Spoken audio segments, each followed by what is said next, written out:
You are listening to the Sacred Geometry Portal podcast, where each Monday musing plus one in depth interview per moon takes you through the portal to the patterns of nature, the architecture of the cosmos, and to the divine language of our minds.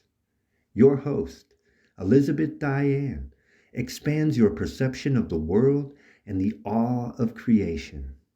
With a light heart, she encourages an exploration to find the truth as it is evident to you. Every episode opens the doors to self empowerment, demystifies the power of symbology and archetype, intersects relationships with matter and spirit, then circles back to ground in these seeds of life into the kind of wisdom you can apply to your being, soul, and purpose. Welcome to the Sacred Geometry Portal podcast. Welcome, Sacred Spheres. And I'm really grateful today to introduce to you my new dear friend, Anthony COLLOVA. Hello. Welcome, Anthony. Thanks for having me. I appreciate it. You Happy to be bet. here. Yeah, I'm happy to have you here. I'm really grateful that we got to spend some time together in a recent workshop that I had here in Mount Shasta. Yeah, that was wonderful. Thanks for putting that on and for inviting me. It was great. I had a wonderful time. I really enjoyed having you in the class too, and you did an amazing job drawing the flower of life for the first time. Yeah. I think we talked about it a little bit. I've done a lot of sidewalk art. Yeah. And so I've done the flower, the seed, the tree. I've done a lot of stuff on the street, on the sidewalk, in the driveway, but never. I mean, I have a compass and I've got some of the tools. I never dived into the detail work. It's a lot easier on the street because you can make big circles and you can make big mistakes, and it's hard to tell. Whereas when you have a pencil or a real fine object, those things are a little bit more easier to identify. So I stick with some of the bigger stuff sometimes, usually. That's right. Yes, it was different, wasn't it? Doing it with the pencil, but going and from compass. Something I would normally do that's maybe 6 feet across to a 6-inch diameter, big difference. Yeah. A lot more intricate. Yeah, but cool. Fun and rewarding just the same. And I enjoyed myself. And because I kind of in that moment in your workshop proved to myself, oh, I can do this. Like not that I doubted myself. It was just one of those things where I'm always like, I just never wanted to spend the time and then see my mistakes so perfectly clear.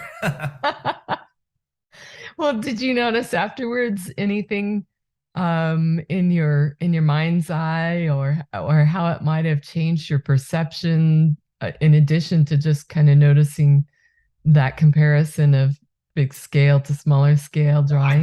I did when it came, not necessarily going from big scale. The only thing I noticed when going from a large scale to down to the small scale, and again, I only did the one workshop with you, so I don't have a lot of data to go off of. But in that one circumstance, in that one case, I noticed my imperfections. Yeah. Coming to a point, putting the compass exactly on the mark, so that by the time I got around, and if you remember, one of the issues that we had with my compass was that the lead was long and we couldn't adjust it for some reason. Mm-hmm. And so I found myself like not being able to like spin it all that easily. It was like I had to like go around and do a yes. little thing with my, so maybe that did impact.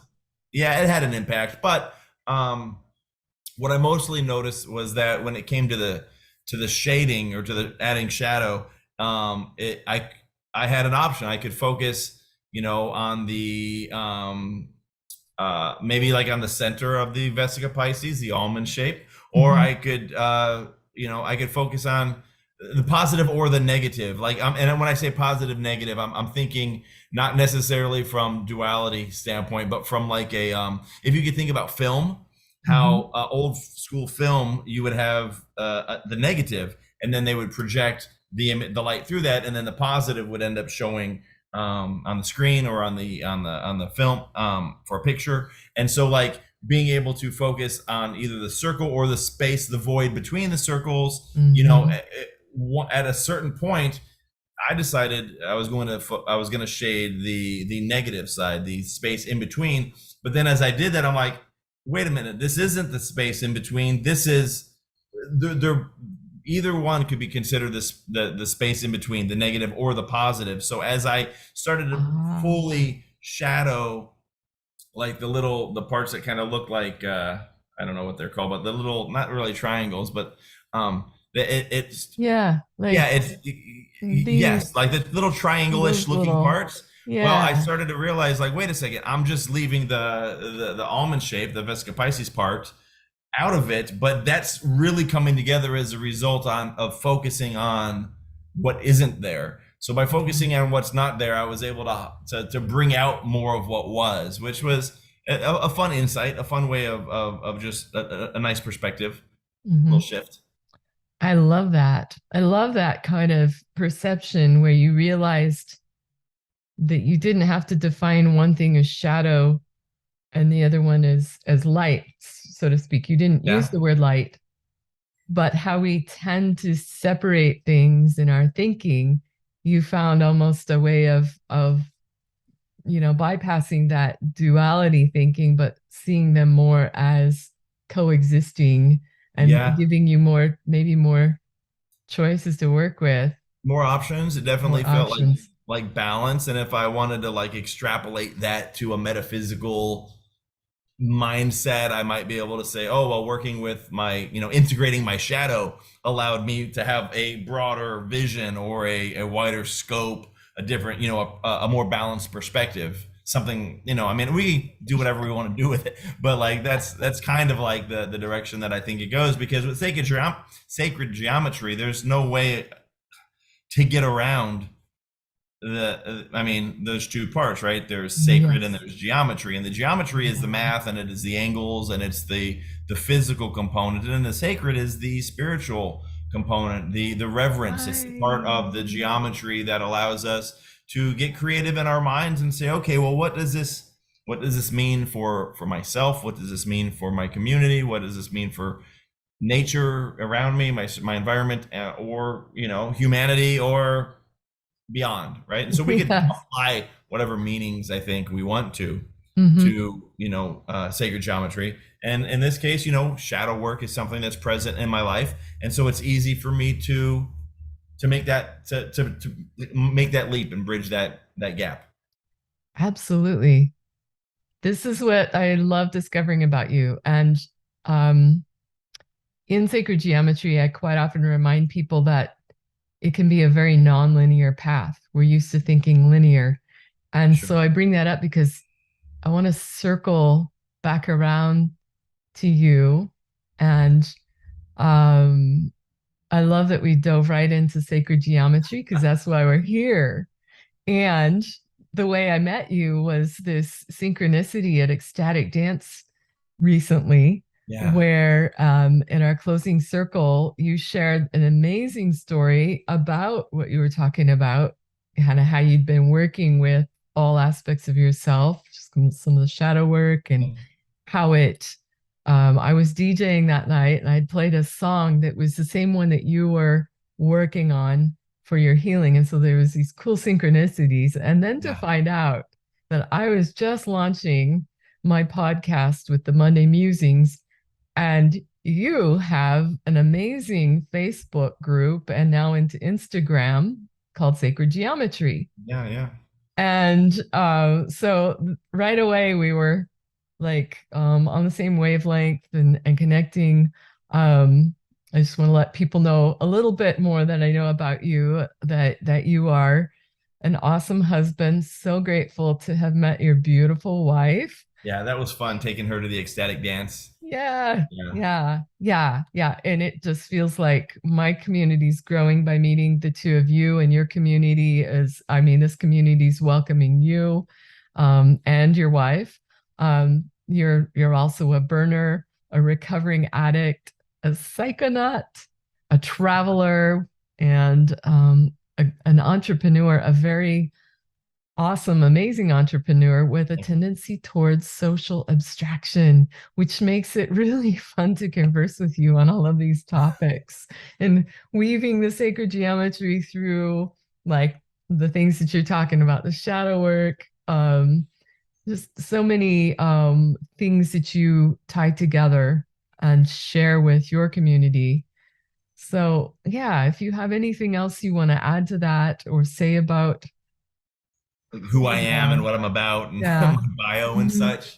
Yeah. Wow. I mean, it's really popular in spiritual circles to be like, don't put me in a box. Like, you can't label me. I've had my breakthrough. I'm no longer constrained by the man. Like that's that's a commonly overheard Shasta conversation, I think. For And, sure. and in all spiritual circles, there's that element Right. of not wanting to be labeled, not wanting to like to be non-binary in every area of our lives, because Right. I think, at least in the metaphysical world, it represents like some sort of liberation from our previous experiences, our traumas, our programming that was pushed upon us, the indoctrination of our parents, of our society, of our schools, of the media, all that stuff. And like when we get to a level where like I don't need that stuff anymore, or we break through it, or we work out our trauma with our therapist, or we take a big enough dose of sacred medicine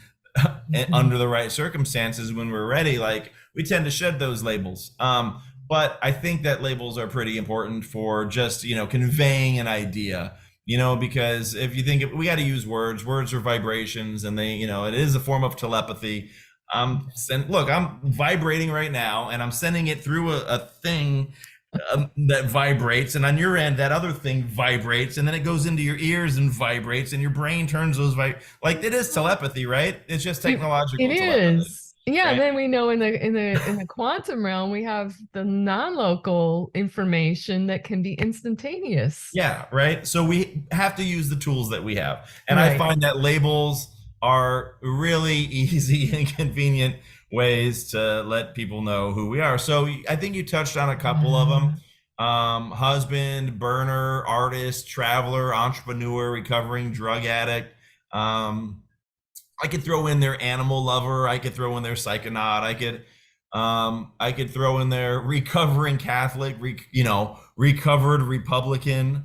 I mean, there's all kinds of things that I could, use to identify myself. But like, if you wanted to get to know me, like, you would just spend any amount of time with me, and you'd see that like I enjoy giving to my community. My Mhm. community is greatly influenced by the Burning Man culture, and by the principles of Burning Man, which include gifting, radical self-reliance, self-expression, decommodification.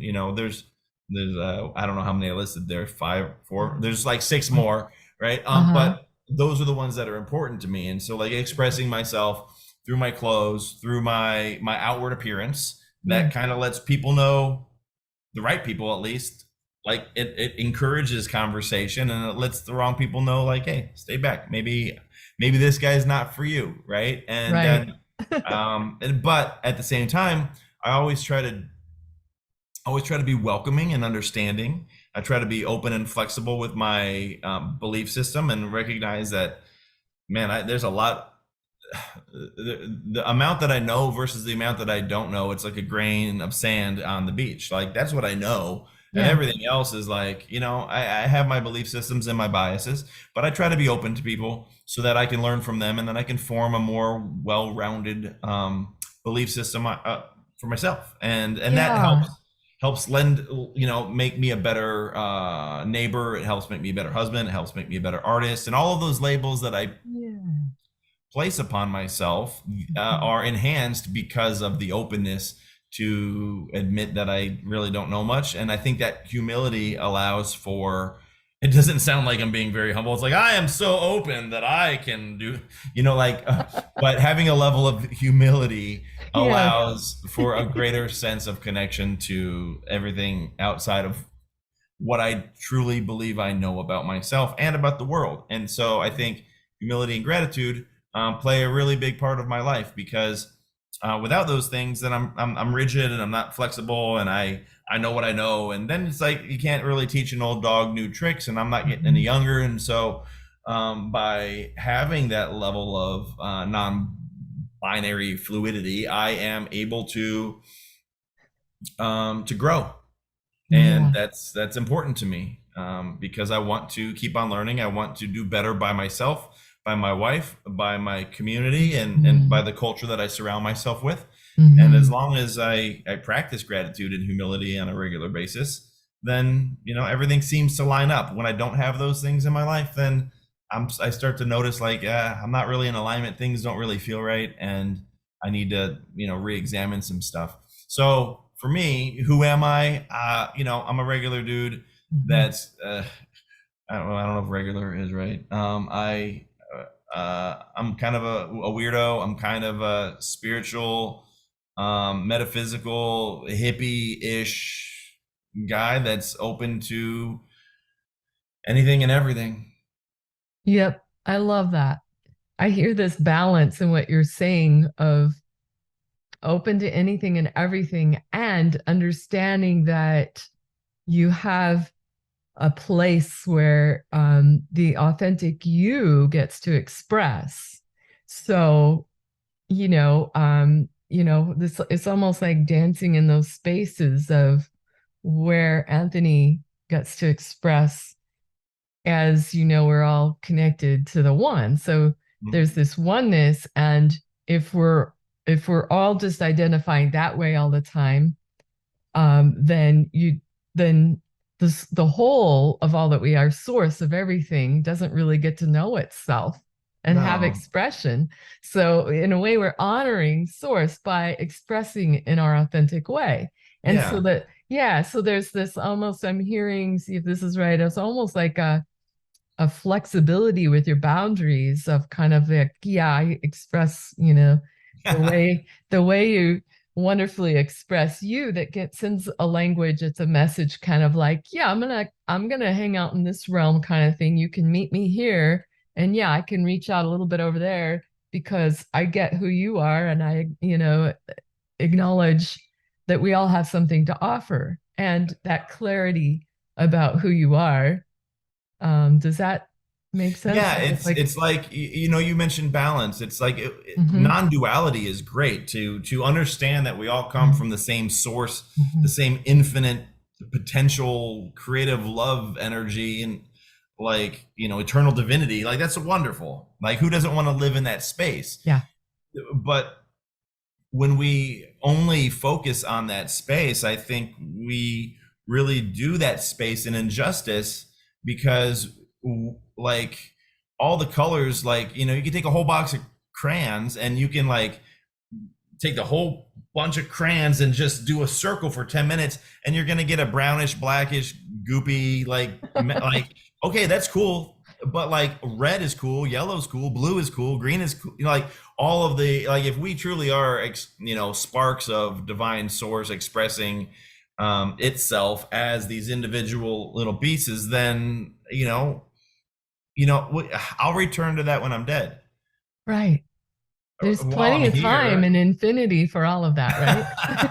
right? And who knows if I'm gonna get a chance again, or Right. if it's just gonna, if I mean it's Anthony, but like, am I gonna keep on going? What part of me is going to keep on going? I like to believe that there's some part of me that does, that consciousness, whatever my antenna is picking up on is out there and will continue. It might not be in the same fashion. It might look different. It might feel differently.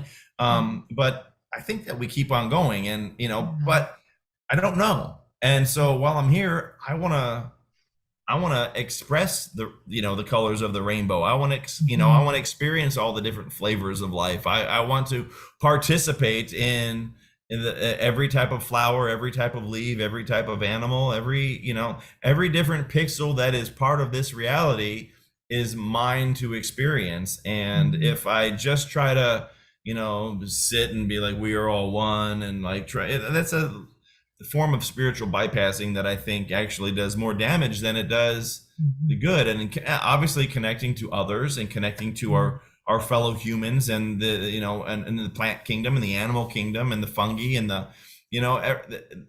everything that is, part of this experience is super important. Mhm. And if I can, I'm going to. And if I just focus on that I am one with that mountain, well, yes, there's some euphoria in that, and there is Yeah. some comfort in that, and I can see why people chase that type of stuff, and I have many times in my life. But it's also cool to chase extreme wealth and extreme poverty and find a middle ground, and understand that, like, throw myself to the wind and let it carry me wherever it wants to go, and say, I'm not in control of this.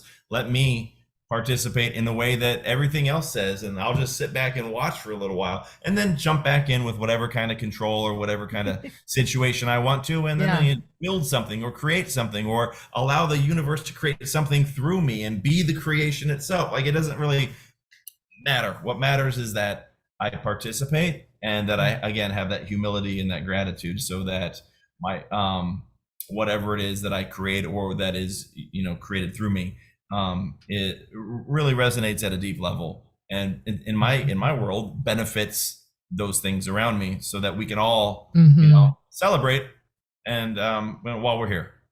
Absolutely. I love the way you express and live your life, and it's inspiring. Thank you. I think that, anybody listening might,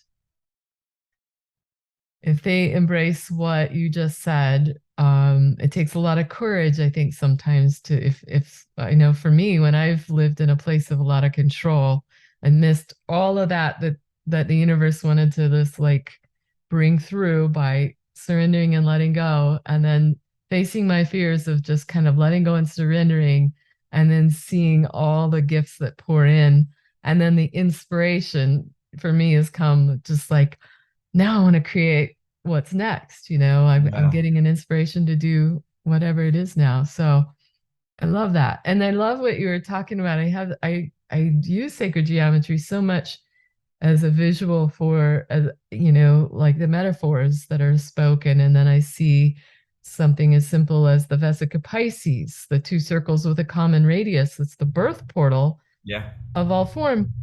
Well, without that math of two perfectly similar circles, self-similar circles, like source contemplating itself as the story goes, if you think of creation that way, that it's like an equal. They're two equal, and that math provides the exact proportions for all form that we know of in this physical realm to be birthed through. So back to that balance. So finding that place of like flow in your life, and like, whoa, what's coming next? What's Yeah. the universe bringing next? And then dive back into, now you're going to build something, and then you've like gone through that birth portal again, and that expression, and the surrender, and yeah, this is so Yeah. much beauty in living that way, and seeing, pulling back to see that kind of big picture that you just described. Yeah. Beautiful, It's because then it doesn't get us stuck in this, it's this way or it's that way, and yeah. wait, there's something of everything, and we're in this space time where we're just gonna wait, I'm gonna experience this piece now, and that's all there is in this moment, and then there's something new the next moment, right? Well, yes, and it's not to say that, like, me personally, I don't have, opinions, and I don't like, I don't constantly live in flow. I butt heads with Exactly. people, and I have the human experience. Like, there are people who might disagree with greatly. Mostly what it comes down to is the treatment of others. Yeah. And so I disagree politically with a lot of people because of the way that they believe that things, people, others should be treated. Yeah. And there's a lot of other examples in my life where, I go upstream, even though I know, that it's better to surrender. I still am human and want to have that human experience. And if I am wronged, it doesn't prevent this brain from releasing serotonin, epinephrine, norepinephrine, dopamine. Like, it doesn't. I'm still a human being. I still, and I'm a, Yeah. a multi-masculine human being where I have a testosterone at a high level running through my system. So my experiences are going to not, be for everybody, and sometimes people will clash, and sometimes I surrender to the anger. Sometimes I surrender to my inability to express myself on an authentic level and just go with it and fucking rage. Not Uh-huh. I don't really, I don't, hurt people, and I don't, Right. I'm not screaming and yelling, but inside I might be boiling and seeing red. And in that moment, my friend John has a uh phrase called that he uses quite often on his podcast called crap or cone. And it's like you're walking outside of you just went into it's a hot summer's day, and you go into an ice cream place and you grab your favorite ice cream cone. And as soon as you walk out the door, you step in a pile of dog crap. Somebody didn't clean up after their puppy. And so here you have in one hand your favorite ice cream, and on the other foot, you have a messy shoe. Yep. Am I going to focus on the crap, or am I going to focus on the cone? Well, Right. I would like to say that I focus on the cone, Yeah. but sometimes that crap is just such a big heap of shit that I can't get over it. And I'll destroy the cone or throw it away and just, stew in that negative energy. And lately, with the shadow work, lately being a couple years of shadow work, trying to navigate my way through those parts of my shadow that need healing versus those parts that are okay just being, difficult for me to accept, right? Like part of the human experience, I think, is just like we have this shadow, we have the darkness, we have the demons, we have the devil or the Satan or the parts that are labeled by certain groups to be, dark and twisted. Like that too is part of the human experience. And if I don't give that time to breathe, it's going to come out somehow. And Yep. so finding that balance and allowing myself to say, okay, I want to flow. I want to be and live in gratitude and humility. But I also have this part of me that is, that I don't like, or that I haven't come to terms with yet, or that I haven't made peace with yet, or that hasn't been expressed or presented itself in a way that I can understand so that I can make peace with it. Right. It still might be hidden. It still might be in shadow. It might not be ready to come out, and I have more work to do. And just understanding that, like, when I die, my inbox is going to be full. I'm never going to get to everything. I'm never going to answer all my emails. I'm never going to pay all my bills. Einstein, on his, the day after he died, they took a photo of all the stuff he was working on, and there's a lot of unfinished stuff on his desk. And this human robot, this soft tissue hardware that I've been manipulating over 47 years, as well as society has been manipulating it, in order for me to create this blossoming flower as opposed to this raging, bulldozer. Like I need to honor all of the parts of it so that I can be authentic. And when I die, I'm not going to be 100% healed. I'm not going to be 100% complete. I'm not going to figure out every aspect of the onion that I've been unpeeling. I'm never going to get to that core. It's an infinite onion. And Yeah. the best I can do is just appreciate the lessons that are presented as a result of the shadow. And I don't necessarily need to shine light in every single corner to destroy the shadow. Sometimes the shadow just needs to express itself in darkness in order for it to have, to add to the spin of that balance that is required to have a fully authentic life in alignment. And so, as much as I would love to say, oh yeah, I flow down the river and I let go of all expectations and I let source guide me, like, man, there's a lot of stuff I want to do in this life, and I don't think my creativity is served by relinquishing control at every step of the way. I think maintaining control allows for that creativity to look like I want it to look, and that could be my art, that could be my relationships, that can be my job, whatever it is. So anyway, why don't you talk for a second, since I just went off? Great. No, it's just super wonderful to have these discussions about, especially when we're talking about the spiritual in this world, sacred geometry, like you said, the sacred, what's from source, what gives us life in this physical realm. That's, all a part of sacred geometry.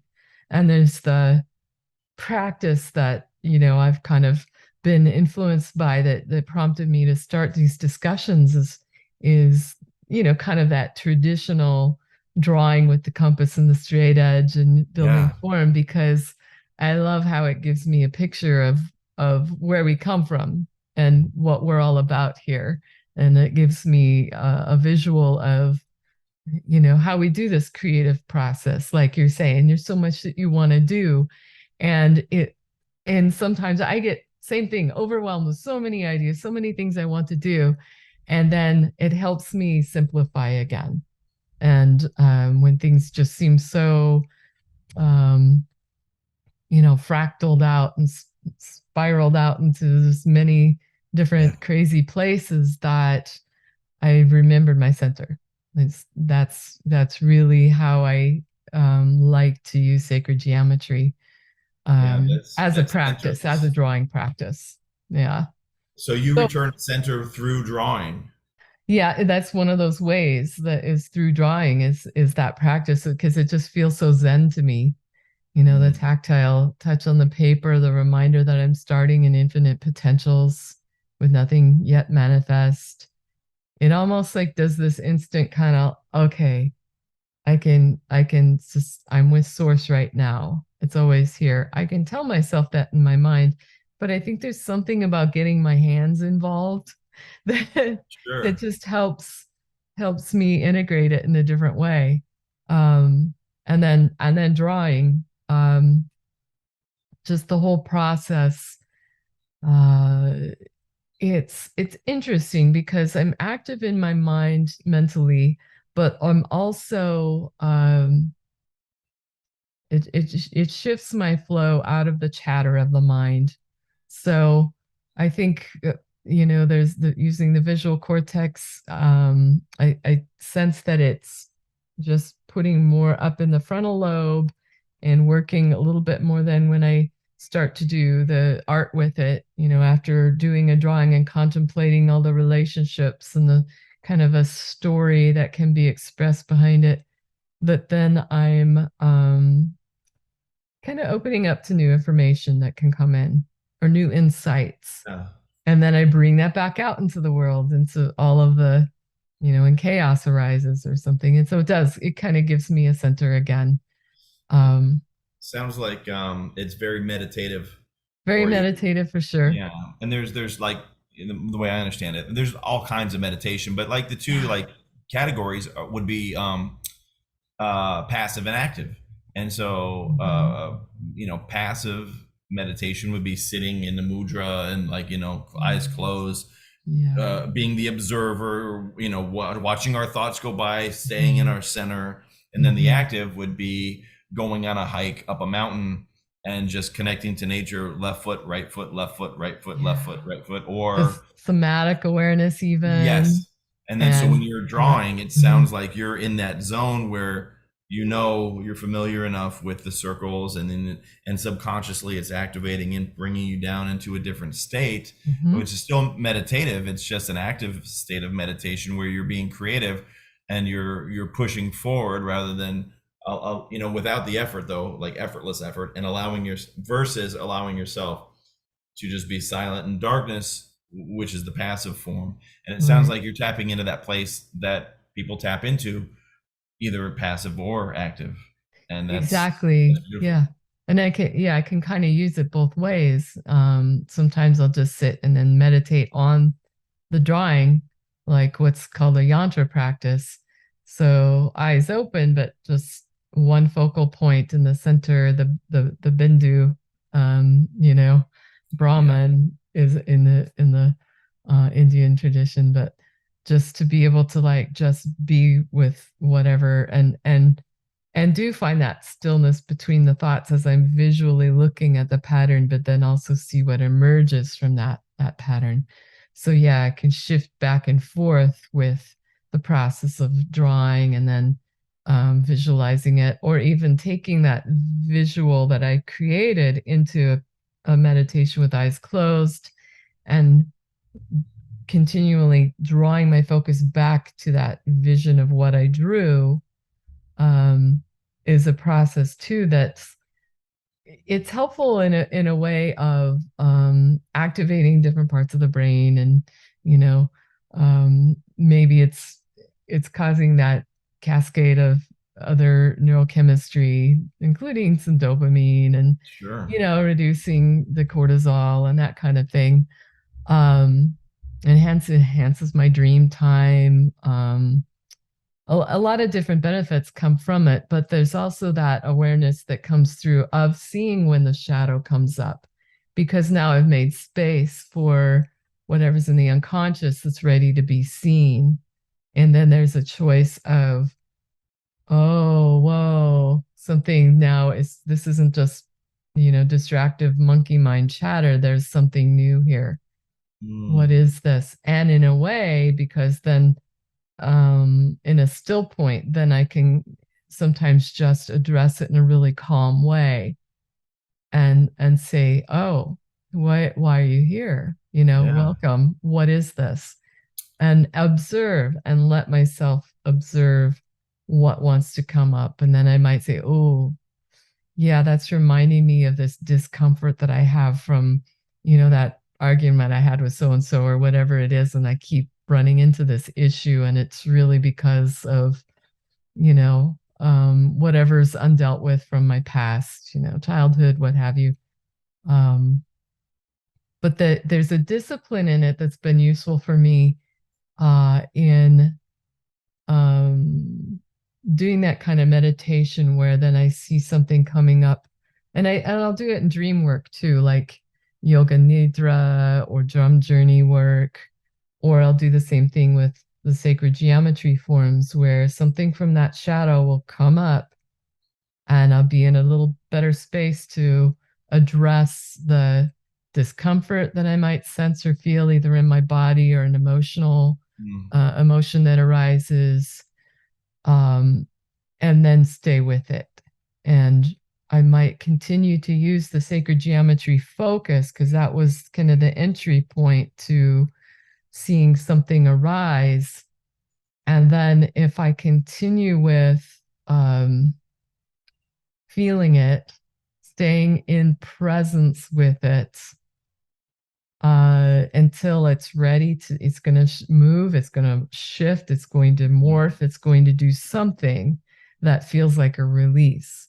And there's other aspects that might come with it, like I might decide I need to get up and shake it yeah. out, or Sure. put on some great music and dance and express. Like if it's like I've been angry about this but I never really expressed it, then okay, I'm going to take care of myself right now. This is Yeah. self love to me. I'm going to put on some really, like rad music that just gets me going in a way of just like, I can just express it. And it feels like it's got a release then. And then come back, sit down again, focus, Yeah. put that focus back. And I have done some, yeah, I've done some work in the way that it was so uncomfortable, and I stuck with it daily. I just kept a daily practice going to work through some emotions that were so challenging to me. And for a while, I felt like I might lose the things that I've been clinging to, the things that I love, things that I wanted. And it was scary to do that. And then on the other side of it, I was like, I am so grateful. I thought I was losing things, but I've gained Yeah. everything. Yeah. I've gained more of me. Yes, some relationships shifted, but it needed to. And I'm so much more grateful I saw then on the other side how unhealthy that was. Mm, And, was able to maintain friendships, but with appropriate boundaries where yeah. they weren't there when the shadow was unconsciously running them, dictating how I would respond. Yeah, that's not a very uncommon experience. Walking through our fear, Yeah. there's a bumper sticker phrase, everything you want is on the other side of fear. Yeah. We've all kind of heard that in one way or another, but really, how many of us have faced that fear head on? How many, I saw, we watched a Halloween movie the other day. It was the Muppets do the Haunted Mansion. And it was, because Disney owned the Muppets, and at the Disneyland they have the Haunted Mansion, and so Gonzo and Pepe the King Prawn had to spend a whole night in the Haunted Mansion, where Kermit and Miss Piggy, everybody was a ghost, and the whole time, Gonzo is like, I'm not afraid of anything, and they're trying to get him and scare him. He's like, that doesn't, I've jumped out of motorcycles and been shot out of cannons, and I've done, Gonzo the Great, and so he's not afraid of anything, and that's his whole shtick until the end of the movie, when he goes into this room of darkness and there's a mirror, and the mirror he starts aging, and he realizes like what's important to him, and that his fears are actually like losing his friends and having people view him as anything other than Gonzo the Great. And then there's one other fear, I don't remember what it is, but there were three fears that he had to face in order to unlock the door that would allow him to escape that room, and nobody had ever been able to do it. And really, like, I know Jim Henson isn't alive anymore, but he was a psychedelic dude, and he was like in tune with a lot of the whole concept of the shadow and the growth within the spirit and the soul and all of these concepts. And so, like, I think a lot of that has been carried on with the Muppets in different traditions, and it was very clear. Like the message that they were sending in this movie was like, when we face those things that we are afraid of, we will transition or transcend the fear, break through the fear in order to get to the divine, to get to the bliss, to get to the holy. And if you put it in religious concepts, we got to go through hell in order to get to heaven. We have to, if we don't face our fears directly and head on, like I don't know how many times I've sat with ayahuasca and like something has come up, a demon, a shadow, a darkness, an energy, and I tend to perceive those not as third party external beings. I don't see them as real ghosts or demons or energies or the gargoyles and trolls.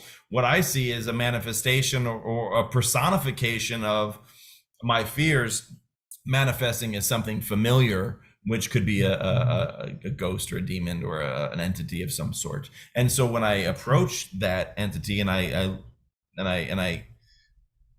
face that scariness, that monster head on, I'm able to extrapolate the lessons that it wants to present to me. And in ayahuasca, it's a little bit abstract, but I get these as opposed to like mushrooms, which is like like, so there's like, I'm able to digest it and transcend to view my part in the fear, the part where I gave it control, where I've not been aware that it was in control, and what it wants. And quite often I've realized that it's just my inner child that's throwing a tantrum, or it's just this unhealed trauma that's manifesting as a dark entity that needs to have its time with me and sit down with me and say, like, all right, what is this part want? What is it, trying to get me to understand? And when I face that fear, whatever's on the other side of fear is not the fear. Fear, in my experience, is a dirty fucking liar. Fear is just full of, it's a misuse of my creativity. Right. And it's when I let my brain get the best of me, and I exit my center, I exit my heart, and I allow the brain to wander. Right. And that's when the fears come, and the fears will tell me all kinds of things, because the fear, it knows me and it uses myself against me on a spiritual level. And so by connecting to my center again, I'm able to, and come from, my heart, I'm able to, with courage, face the fear, break through the fear, transcend it, come out the other side, and then look back and say, Mhm. oh, it was never about what I was afraid of. It's always about some other thing that another plane I needed to get to. I love it. The moment that you said, I look back, and you kind of reveal the poster behind you, The Wizard of Oz. It's almost like the man behind the curtain. You Isn't that know? something? Isn't Yeah, that? I good didn't even timing. realize that was I'm at my friend's house right now in his office. So I'm not familiar with the art and stuff. And so I never, Right. yeah, that's wonderful. Yeah. Yeah. Pay no attention to the man behind the curtain, Right, right? He's right. just pulling strings that aren't true, that are just, made up fiction that, you don't have a brain, you don't have a heart. Like this, that's so good. Isn't that great? I love that. And while this is a podcast, people understand The Wizard of Oz, so that you just kind of revealed that Oh, spoiler announcement, alert. The Wizard of Oz, as you turn to look back. And yeah, I love that. Well, Anthony, I've been wanting to ask you, and this ties it'll, I think we can come back around to what you were just talking about, um, with the fear, but and facing it, and the acrostic for fear, like you probably heard this: false evidence appearing Appearing real. real. Or Yeah. there's another one, fuck everything and run. That's And that's that's if you yeah, that one I feel got in wasted. treatment when I was in treatment for drug addiction 24 years ago, and you hear Yeah. that in like the 12-step meetings, the AA circles. That fear is it's either fuck everything and run, or face everything and rise, or there's a couple of different Ooh, variations. I like those too. Yeah. Yeah. Great philosophies to live by. And so you've done a lot of growth through the 12 step, and I'm sure you've done a lot of things that I want to ask you about. And I think really first, I keep wanting to ask you what got you interested in starting the Sacred Geometry group, which has grown to up somewhere around 200,000 people in a very active community, and how much does community play a role in you facing your shadows and doing that work? Sure. Okay, so to be clear, I did not start that group. Okay. I didn't start. I took over the group from Adam White. He did a great job growing the group to about 67,000 people. And then he had some medical issues, and I had a fierce desire in running and owning the group. And I've owned a number of groups before. One of the labels that I've given myself would be serial entrepreneur. I've started a number of companies, sold a number of companies. With those companies, typically go social media pages. My preferred social media would be Instagram, Facebook, and Instagram.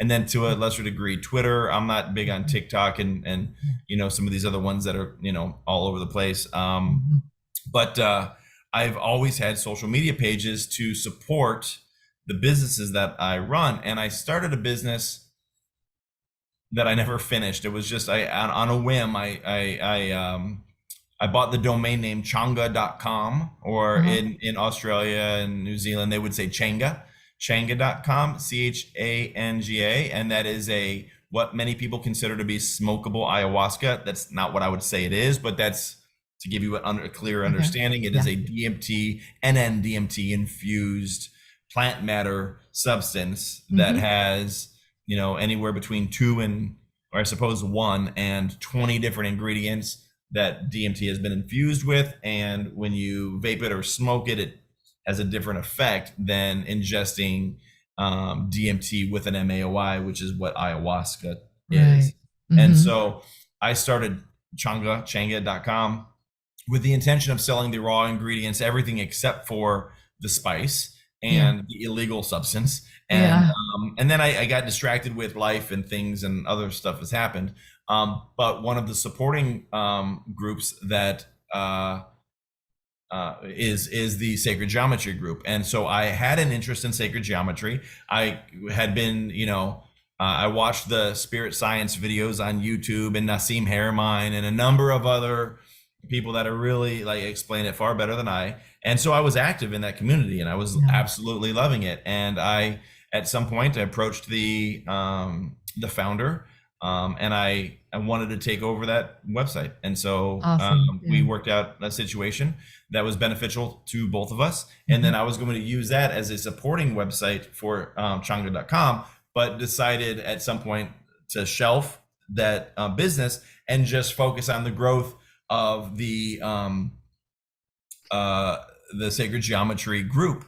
And so when I did that, what I got really deep into it, and I recognized that there were a lot of artists in that group, and nobody was really promoting the artists, not from a business standpoint, just from a perspective of getting their work out there, of showcasing the talent. And so I started running some contests, and started doing some things, and it started to take off, and very quickly it went from 67,000 members to we just hit 200,000 just last week. Oh wow. Yeah, and that was in about a year and a half's time, I suppose. And also started another group called Weird Spiritual Shit, which was a spin-off from the Sacred Geometry group. And I created that because a lot of people in the Sacred Geometry group focus on the geometry. And the sacred part's a little bit more touchy, and a lot of people don't want to talk about God, spirit, source, the divine intelligence that created everything, So I understand that. And at the same time, we have amazing artists that are spiritual. And so I kind of, sectioned off the two a little bit, while inviting the artists to promote their stuff and to express themselves. The issue that we come up against with the Sacred Geometry group is that it's not all sacred geometry. And a lot of people will say, oh, well, how do you define sacred? Because what's sacred to Lisa is not sacred to Anthony, and whatever. Right. So, so you have somebody, it starts with somebody posting a sunflower, and you could obviously see the phi ratio. You can see Fibonacci in the sunflower seeds and the spiral, or an artichoke or a rose. And then it's like, well, here's a daisy, and then here's a dandelion. It's like, okay. And then now we have a pumpkin, and now we have a jack-o'-lantern, and now we're promoting candles. And it's like, okay, it very quickly shifts from sacred geometry and Fibonacci and the phi ratio and all of this, stuff. I know what you mean. Yeah, I know what you mean. It's like you could say everything is sacred, and that's what happens. Everything has a shape, and how do we, monitor that? And unless I want to go in there and be like, no, it has to, connect back to Metatron's cube, or it has to have a ratio of 1.618 and so on, or it has to. And I don't want to be that guy. I want artists to express themselves, and I want them to have a platform where they can showcase their work, where they can maybe make some money.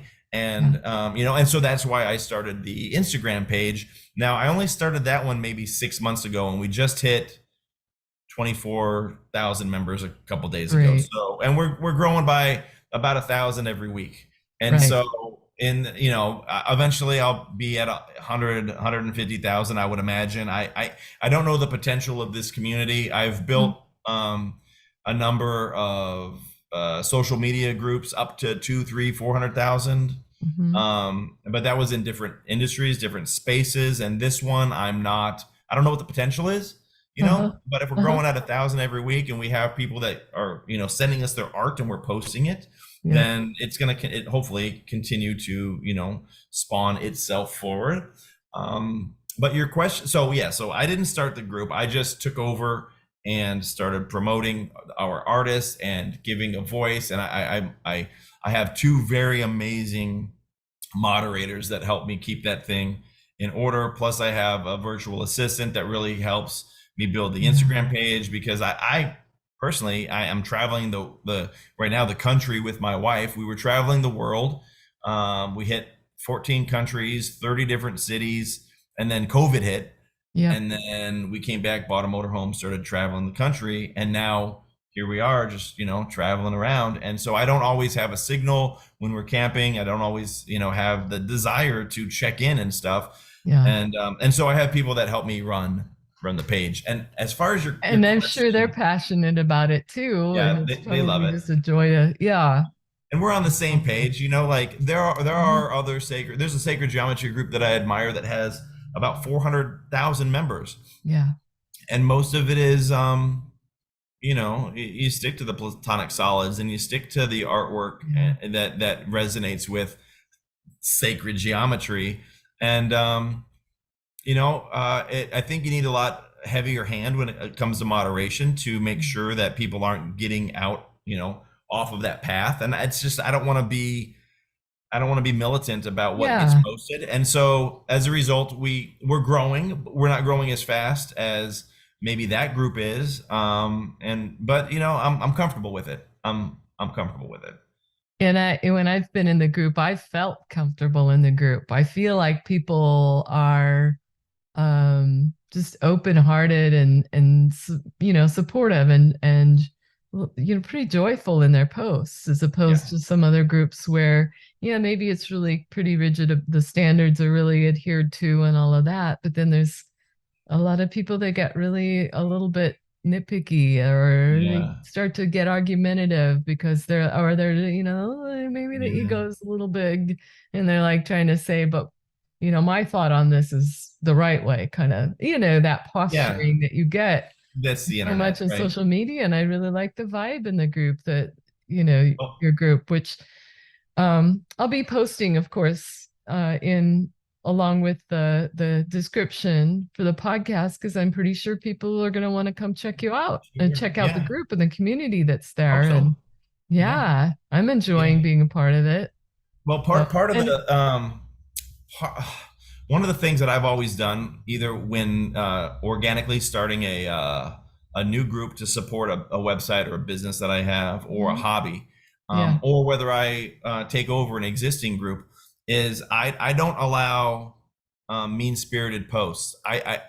Any website, any social media platform, any page, any group that I own or that I admin or moderate, I make it very clear that my group is not here to entertain the triggers of our members. And so if you're the kind of person that gets triggered because look, it doesn't matter. I've done this in sacred geometry. I've done this in the spiritual group. I've done this in psychedelic groups. I've done this in car audio groups. I've done this in weight loss groups. I've had a number of groups like self-care, biohacking groups. Like, it doesn't matter what group I am running. Mean-spirited posts, mean people, jerks, assholes. Like, if you're gonna be a dick, you're not allowed on our page, and we don't give you, you're just gone, and you don't get to come back. And I don't care. Like, I really don't. I could say, oh, we could have a level of forgiveness and this and that. It's like, but there's a phrase: when somebody shows you who they are, believe them. Believe them. And so if you're gonna come in and be misogynist, or you're gonna be a xenophobe, or you're gonna take sacred geometry, and we're talking about circles, right? So if you're gonna take circles personally, and you're gonna turn that disagreement with somebody else into an attack, you're not benefiting anything in my circle. And so I will get rid of them. And so I made that very clear on day one, that okay, if you're gonna be if you're going to be mean, if you're going to be disrespectful, you're not going to last. And what I'll do is, about every 2 or 3 months, I'll go in there and I'll post a decently controversial thread that intentionally brings the trolls out. And then it's like when the Will Smith, Chris Rock thing happened, there was people were doing like the slap, and they would write like the Fibonacci around the, and it was clever. But it's an unfortunate situation. That was a trauma response, and it was a shitty situation for everybody involved. And I didn't need somebody to come into the group and post 10 times Chris Rock getting smacked across the face by a hurt and jealous and fragile Will Smith, and then turning that into a sacred geometry meme. Like, we're not going to do that. So I said, like, anybody, this is not, we're not going to tolerate it. And so, but I said it in a way that I knew I was encouraging people to, show, be who they are. And I got probably 50 people in that posted some variation of it just to kind of push me. And it was like, delete, or ban. Like, you're not you're not a good fit. So when I did Right. that, I learned that early on that the new king has to go in with a new court and with Mhm. a clean sweep. And I always resisted that, but by letting those people have a voice, Mhm. it's toxic. And Right. I don't want the toxicity. And so I Mhm. think when I cleaned it up, a lot of people appreciated that and they felt Yeah. more comfortable to post because they didn't get beat up by these internet trolls, Yeah. right? Yeah. And so Like I then you go in can with a heavy play hand, on the playground without all the bullies. It's a lot more right? fun. That's it. So I went in with a heavy hand and a big heart, and I just Yeah. said, look, I am there's a group that I'm protecting, and there's a group that I am fighting against. And again, this comes down to flow. I shouldn't fight with any. Well, you know what? If it presents itself as an opportunity for me to stand up for the little guy, and that means standing up to the bully, then I think that's a form of love.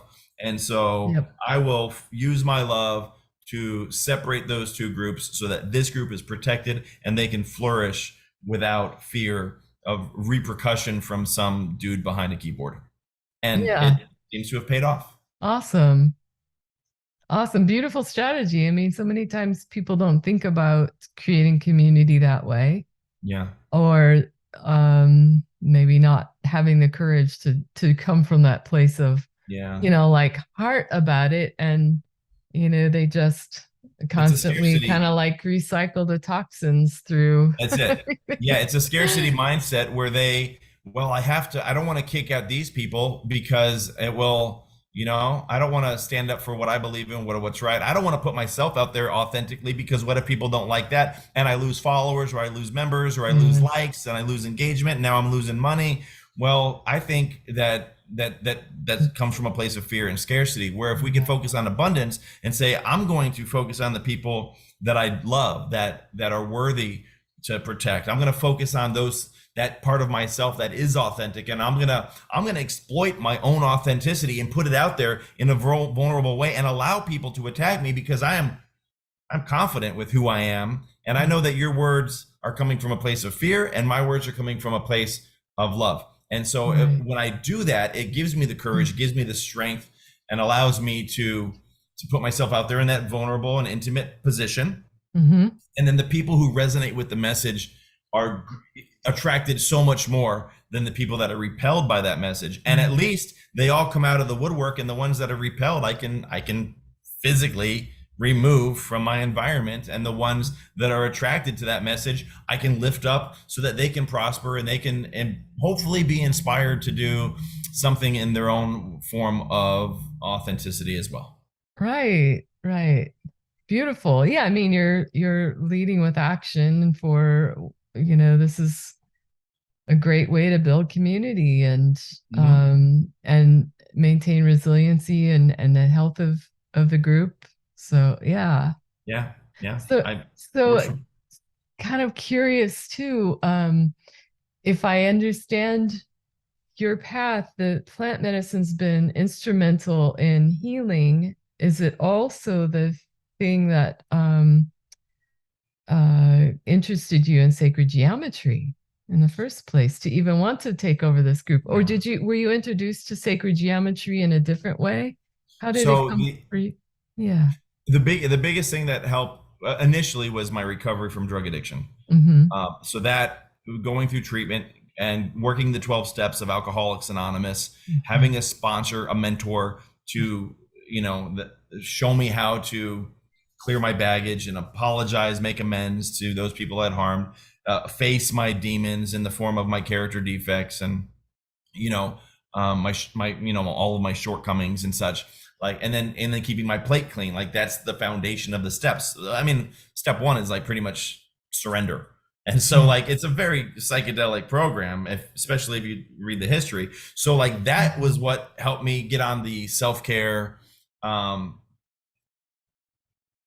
don't want to say enlightenment because I don't consider myself enlightened or even on a path of enlightenment, but like following a path that I think enlightened people have following a path that spiritual leaders have followed, a path of authenticity, a path of truth, a path of love and kindness and forgiveness, gratitude, humility, integrity, all of these things.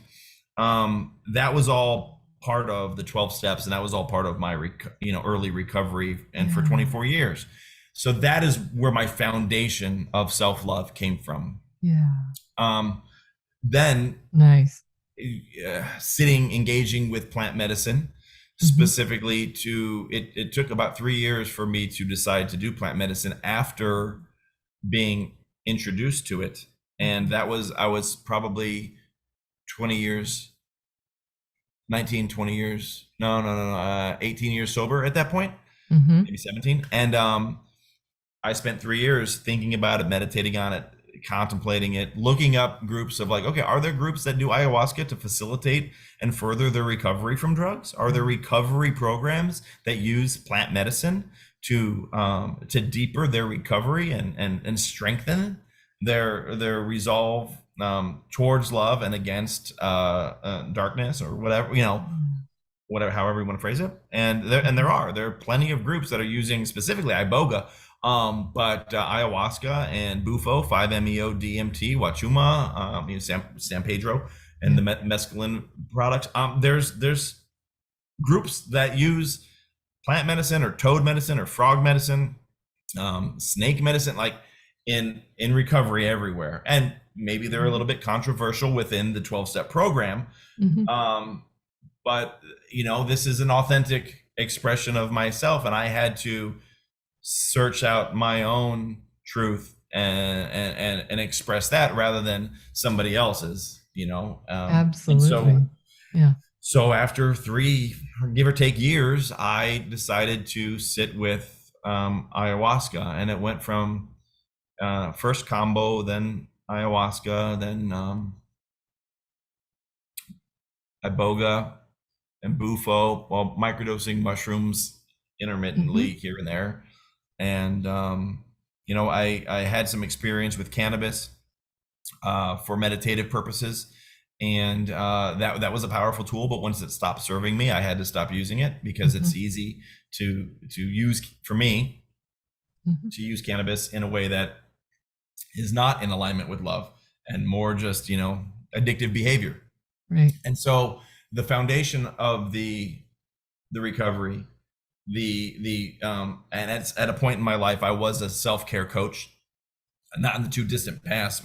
3-4 years ago, I was a coach that would teach people different inner peace methods and biohacking methods and ways to take care of themselves in order to facilitate personal, mental, physical, spiritual, emotional, even financial growth, social growth, coming out of introvert space into a somewhat comfortable extroverted space. Beautiful. And so I had all of these different tools that worked for me. And so going into medicine, I had a foundation that was ripe and prime for the lessons that would be revealed. And then so when we were on our world tour, my wife and I sold a company. We bought a one-way ticket to the Philippines.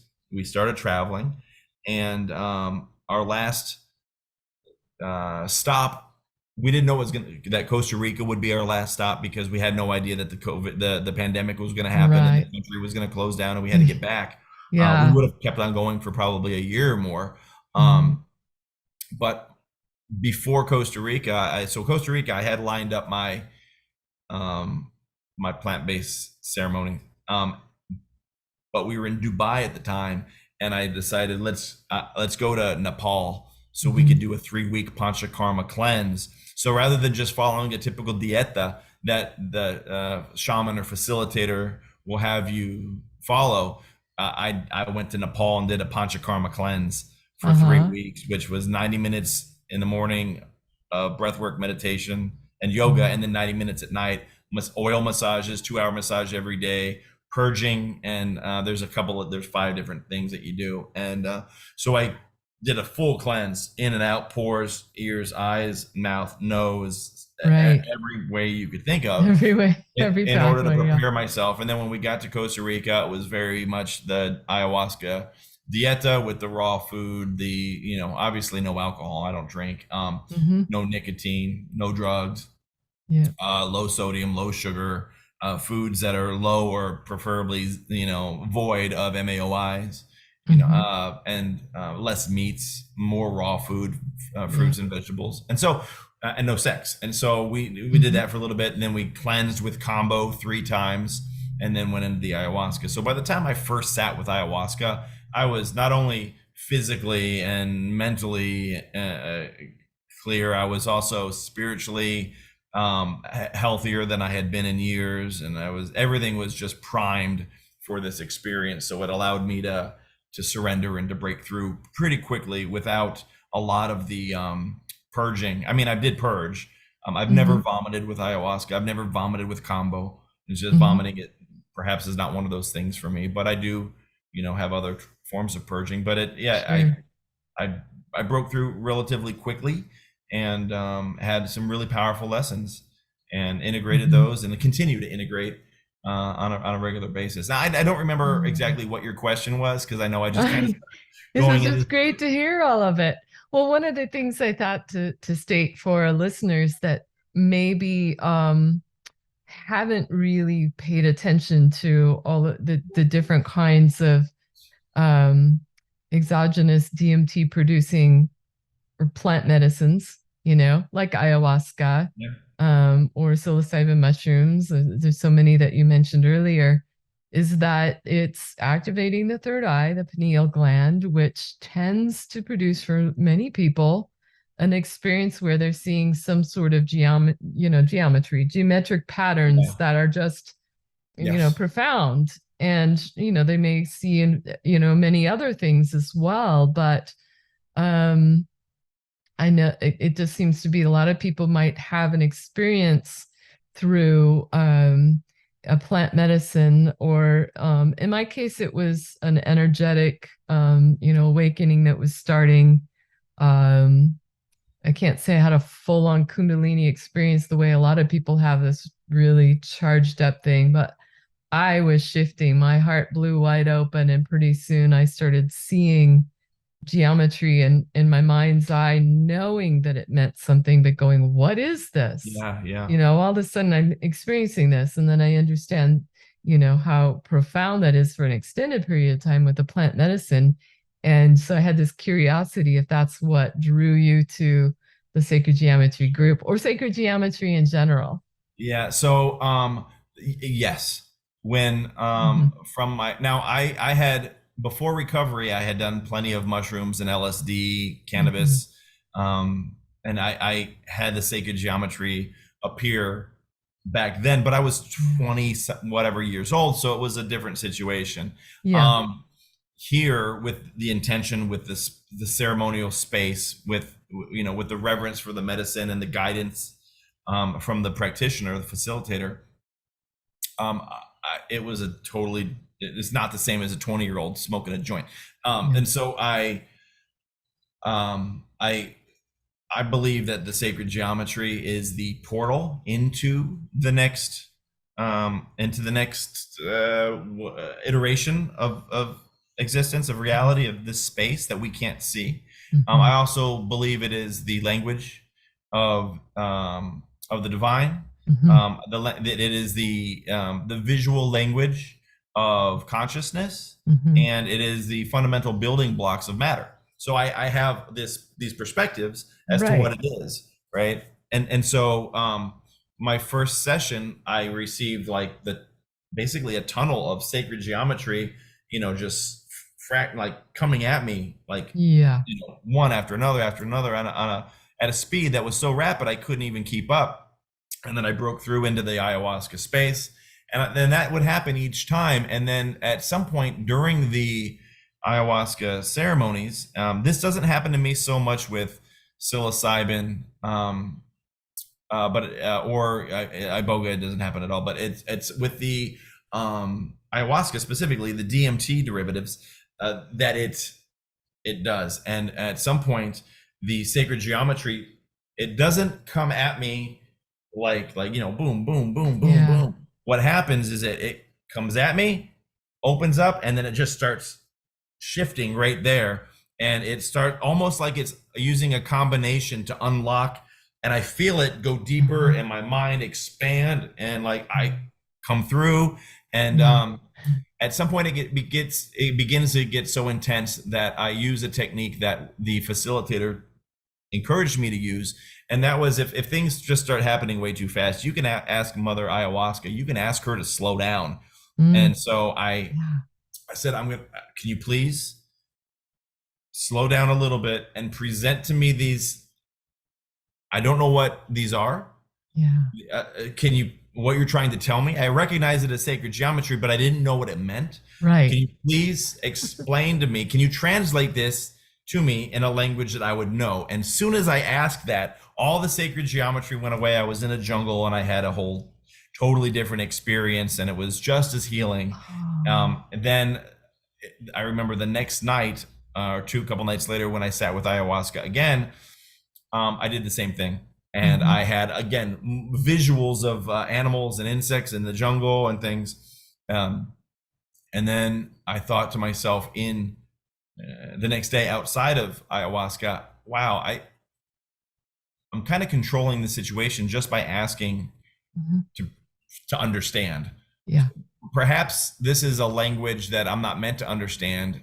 And so next time, so I'm going to do things differently. So when it came and I felt the need to ask for it to for Mother Ayahuasca to change the message, or the way the message was delivered, I said, no, okay, so I'm going to take this as a download. I'm not going to ask for you to change anything. I want you to give this to me exactly in the way, at the speed, with the timing, the intensity. I want you to deliver this exactly as you want it. And so I couldn't even finish the sentence, and I was just like blown away. I turned into light, and I became like, all of divinity, and like these things just started hitting me so fast. Wow. I couldn't, there's no way I could even keep up. And I just Mhm. said, I accept the downloads, I accept the downloads, I accept the downloads, I accept the downloads. And it just filled my body and went into every part of every cell, and it changed everything about me. And I came out of that just like wanting to be a better husband, wanting to be a better person, wanting to change the world in some authentic way. Just everything about me was like, all right, it's not about Anthony. It's about, there's so much more out here. And like, for me to focus on like my needs is like ridiculous. I need to start focusing on healing the world, and Mhm. by being the most authentic version, by healing myself and allowing that transparency to go from seed all the way to flower, to pollen on the Yeah. back of a bee, to the next flower, Mhm. to the next seed, to the next, on and on and on and on. And so that is kind of where I've been since,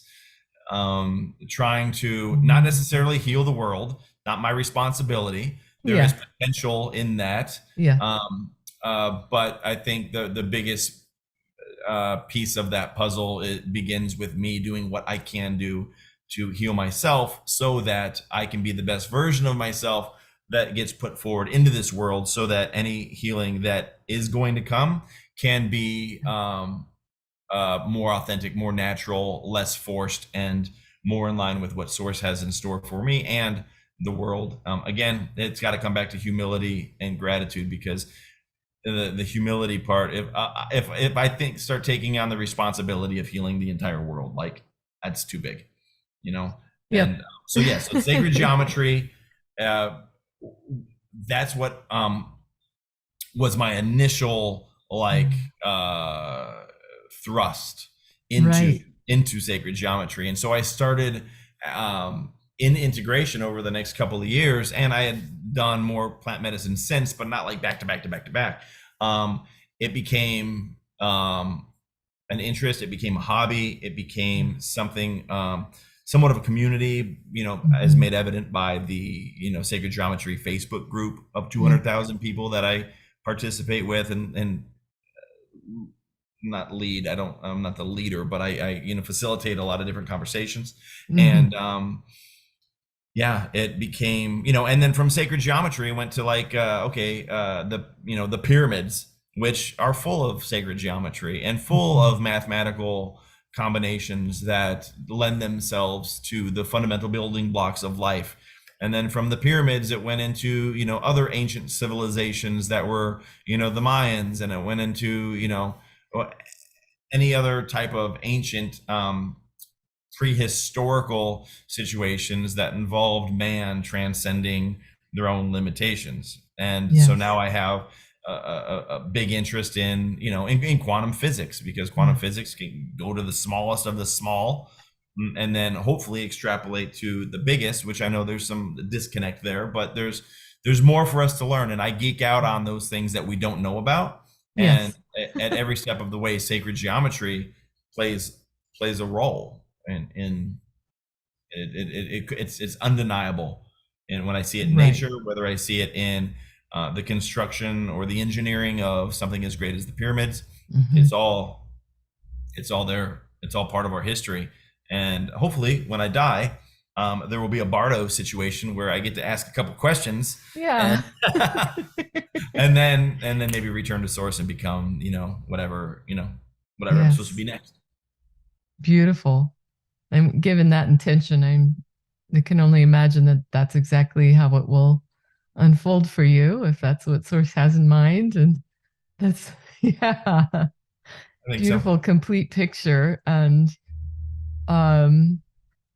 let's see if this is true. I sense from you that just from hearing you speak, that you have such a broad sense of the connectedness that we all are to each other and to source, or our creator, and nature and life, and even the purpose behind everything. Perhaps, just like you talked about the history of the pyramids or different architecture, but just that there's a place for everything, and including your part in it. Is that Yeah, relatively true? I would say that's accurate. I think that there's a poem that I like that I could take issue with as well, but I like it for the most part. And it says, God sleeps in the rock, dreams in the plant, stirs in the animal, and awakens in man. Ooh. And what I love about it is Ooh. that it recognizes that God, source, divine energy is in the rock. We might see it as an unconscious being, but who's to know that there's not consciousness? Because if the pixels that make up me, right, at the Planck length, or the even smaller, the eternal dot that just keeps on getting divided by itself, and that fundamental pattern, if I am made of these pixels and you are made of these pixels, and the air between us is made of these pixels, then there's no separation. It's just what we physically see and interpret, that defines our perspective, and then our belief system, and then our actions, and then anything after that. And so that rock is the sand that's in this goldfish tank, or this fish tank right here, or the fish food, or my phone, or the technology, or my hat. It's all made of the eternal. It's all made of everything. And so, like, to think that I'm any different or any better than a rock, so when I try to tread lightly, because I don't, I don't know, right? And I don't want to do any damage. And I believe that everything, especially after my Bufo ceremony, I came to understand that everything is made out of love. And people have questioned that, and they're like, well, what about evil? How is evil made out of love? And I'm like, well, the way that I understand it, the way it makes sense to me, is you can look at, and let's look at the 7 core emotions, right? Fear, shame, guilt, pain, sadness, loneliness, and anger. And I guess then joy is the overarching, hopefully, breakthrough moment. Where if I look at anger is, it'd be very difficult for most people to see the love in anger. But to me, anger is how love expresses itself when love is hurt. Fear is what love looks like when it's threatened. Shame is what love looks like when when it views itself as separate from source, or not ideal, or there's love expresses itself in countless ways, and anger and shame and guilt and pain, these are expressions that love embodies when love has been hurt. And I'm a being of love, and if I get hurt, then I have those same emotions, and it is, so to me, everything is love. And people, I get it, and they can say, well, how is murder or rape or war, how are these things love? And it's like, these are expressions of love in their most delicate fragile, betrayed states. Mm-hmm. And source would have a better answer for me than you. But I just trust that we're doing what we're supposed to be doing, and I'm doing what I'm supposed to be doing. So yeah, so for me, everything around me, no matter how big or how small, is important, is valuable, and is holy. Right. Everything is sacred, whether it's the rock or whether it's the little turtles in the backyard or these fish, Mm-hmm. you, me, whatever. Everything is equally part of source. And Mm-hmm. if I show reverence for that, then for me, I mean, I'm not telling everybody to walk around an ant, that's in the sidewalk, but like for me, I'll step over the ant. Yeah. I see a leaf fall off of a tree, and I immediately think of my dead skin cells flaking off of my arm. Right. That connection is there for The me. So it's connections. important for me Yeah. to value everything that I see as an equal rather than as being separate. Mm-hmm. Beautiful. I've gone through similar contemplations. Of course, the first time somebody suggested to me that something like, a murderer is still, made of love, or that, it's all divine. And of course, I've spent a lot of my life and still do want to protect those that I love, and, that kind of thing, and honor life and encourage, healthy, what I consider healthy. And then, this idea, I had a spiritual teacher that would say that love is the glue that holds everything together. Yeah. And, we wouldn't have any of this without that glue, called love. And that when I came to my truth, just kind of spontaneous one time, just kind of this epiphany moment of, I'm an individuated expression of source of all that is. When I was a little child, like around 3 years old, I had this just very vivid memory of contemplating infinity endlessly. And so it happened in a kitchen chair, a little kid's table. So every time after that, I'd sit and, my mom would serve me breakfast, but I'd be sitting there in the kitchen. I'd go back to that. Oh yeah, infinity. I didn't have a word for it at that time, but that concept. Yeah. And I would think, oh, I'm told that the stars are way far out there, but what's beyond that? Well, it can't end. Even if there's a wall, like the ceiling above me, then there's something beyond that. And then this whole idea, right? So in the concepts of infinity, there's just like room for everything. And if source of all that is creating source of, if it's like, how can there not be all that is? How can there not be? And so if that's the case, and I'm an individuating expression, everyone else and everything else is, then, in order to understand itself or be all that it is, there is going to be those things that we don't want, because it causes pain and suffering. And then there's this whole thought of evolution too. And if we, as a part of source exploring all there is, then there's also a path out of it to understand, how does a human with a nervous system that gets traumatized, and a midbrain and amygdala that, wants to, keep you safe. So it's going to respond with fright or flight or freeze or fight or whatever. Every time it's triggered, how do we get out of that conundrum? In a way, I see this as this feedback between the individuated part of source that I'll call me, and source of all that is, it's our everything. There's always this feedback maybe happening all outside of time that is saying, okay, evolution then means we're going to have lived through this experience of how we can expand and grow and experience something new. If we've repeated the experience of pain and suffering and all of that for so long, or addiction, and the suffering that can bring for so long, then evolution means we find a new way to have peace with it and say, okay, done with that. Now I can open to something new. What new can come in? I have a new way now of addressing my nervous system, or, my spiritual experiences, or whatever it is in our evolution.